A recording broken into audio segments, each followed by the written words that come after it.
Vienna, June 29, Reuters. The U.S. and Israeli bombing of Iranian nuclear sites creates a conundrum for UN inspectors in Iran. How can you tell if enriched uranium stocks, some of them near weapons grade, were buried beneath the rubble or secretly hidden away?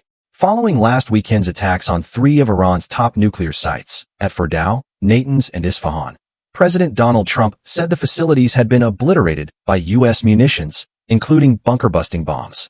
But the UN nuclear watchdog, the International Atomic Energy Agency, which monitors Tehran's nuclear program, has said it's unclear exactly what damage was sustained at Fordow, a plant buried deep inside a mountain that produced the bulk of Iran's most highly enriched uranium. IAEA Chief Rafael Grossi said on Monday it was highly likely the sensitive centrifuges used to enrich uranium inside Fordow were badly damaged. It's far less clear whether Iran's 9 tons of enriched uranium, more than 400 kilograms of it enriched to close to weapons grade, were destroyed. Western governments are scrambling to determine what's become of it. Reuters spoke to more than a dozen current and former officials involved in efforts to contain Iran's nuclear program, who said the bombing may have provided the perfect cover for Iran to make its uranium stockpiles disappear, and any IAEA investigation would likely be lengthy and arduous. Olli Heinonen, previously the IAEA's top inspector from 2005 to 2010, said the search will probably involve complicated recovery of materials from damaged buildings, as well as forensics and environmental sampling, which take a long time. There could be materials which are inaccessible, distributed under the rubble, or lost during the bombing, said Heinonen, who dealt extensively with Iran while at the IAEA and now works at the Stimson Center think tank in Washington. Iran's more than 400 kilograms of uranium enriched to up to 60% purity, a short step from the roughly 90% of weapons grade, are enough, if enriched further, for 9 nuclear weapons, according to an IAEA yardstick. Even a fraction of that left unaccounted for would be a grave concern for Western powers that believe Iran is at least keeping the option of nuclear weapons open. There are indications Iran may have moved some of its enriched uranium before it could be struck. IAEA Chief Grossi said Iran informed him on June 13, the day of Israel's first attacks, that it was taking measures to protect its nuclear equipment and materials. While it did not elaborate, he said that suggests it was moved. A Western diplomat involved in the dossier, who asked not to be identified because of the sensitivity of the issue, said most of the enriched uranium at Fordow would appear to have been moved days in advance of the attacks, almost as if they knew it was coming. Some experts have said a line of vehicles, including trucks visible on satellite imagery outside Fordow before it was hit, suggests enriched uranium there was moved elsewhere, though U.S. Defense Secretary Pete Hegseth on Thursday said he was unaware of any intelligence suggesting Iran had moved it. Trump has also dismissed such concerns. In an interview due to air on Sunday with Fox News Channel's Sunday Morning Futures, he insisted the Iranians didn't move anything. It's very dangerous to do. It is very heavy, very, very heavy. It's a very hard thing to do, Trump said. Plus, we didn't give much notice because they didn't know we were coming until just, then. The White House did not respond to a request for comment. The State Department referred Reuters to Trump's public remarks. A second Western diplomat said it would be a major challenge to verify the condition of the uranium stockpile, citing a long list of past disputes between the IAEA and Tehran, including Iran's failure to credibly explain uranium traces found at undeclared sites. It'll be a game of cat and mouse. Iran says it has fulfilled all its obligations towards the watchdog. Picture blurred. Before Israel launched its 12-day military campaign aimed at destroying Iran's nuclear and missile capabilities, the IAEA had regular access to Iran's enrichment sites and monitored what was inside them around the clock as part of the 191-nation Non-Proliferation Treaty aimed at preventing the spread of nuclear weapons, to which Iran is a party. Now, rubble and ash blur the picture. What's more, Iran has threatened to stop working with the IAEA. Furious at the non-proliferation regime's failure to protect it from strikes many countries see as unlawful, Iran's parliament voted on Wednesday to suspend cooperation.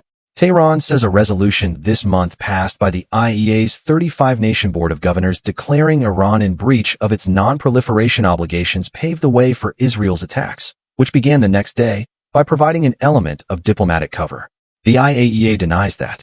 Iran has repeatedly denied that it has an active program to develop a nuclear bomb. And U.S. intelligence, dismissed by Trump before the airstrikes, had said there was no evidence Tehran was taking steps toward developing one.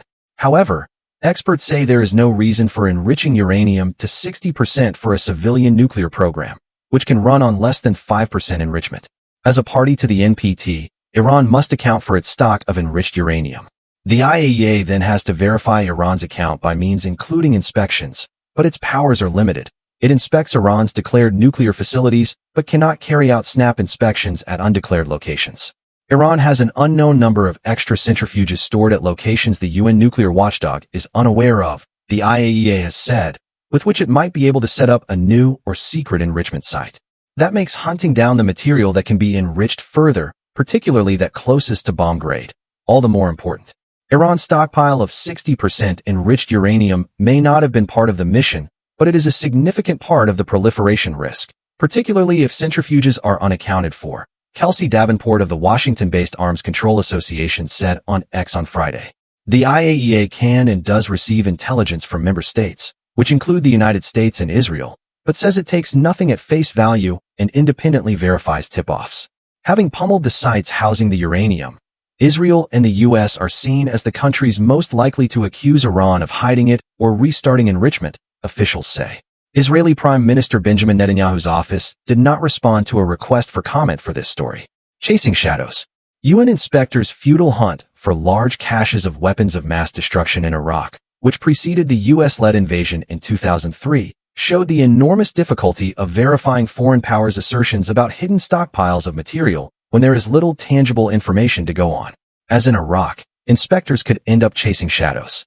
If the Iranians come clean with the 400 kilograms of HEU, highly enriched uranium, then the problem is manageable, but if they don't, then nobody will ever be sure what happened to it, a third Western diplomat said.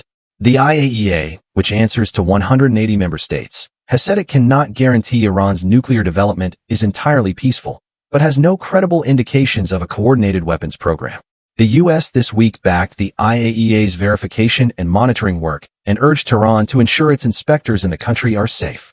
It is a long journey from there to accounting for every gram of enriched uranium, the IAEA's standard. The above-ground plant at Natanz, the smaller of the two facilities enriching uranium up to 60%, was flattened in the strikes, the IAEA said, suggesting a small portion of Iran's enriched uranium stockpile may have been destroyed. Fordow, Iran's most deeply buried enrichment plant, which was producing the bulk of 60% enriched uranium, was first seriously hit last weekend when the United States dropped its biggest conventional bombs on it. The damage to its underground halls is unclear. An underground area in Isfahan, where much of Iran's most highly enriched uranium was stored, was also bombed, causing damage to the tunnel entrances leading to it. The agency has not been able to carry out inspections since Israel's bombing campaign began, leaving the outside world with more questions than answers. Grossi said on Wednesday the conditions at the bombed sites would make it difficult for IAEA inspectors to work there, suggesting it could take time. There is rubble. There could be unexploded ordnance, he said. Heinonen, the former chief IAEA inspector, said it was vital the agency be transparent in real time about what its inspectors have been able to verify independently, including any uncertainties and what remained unknown. Member states can then make their own risk assessments, he said.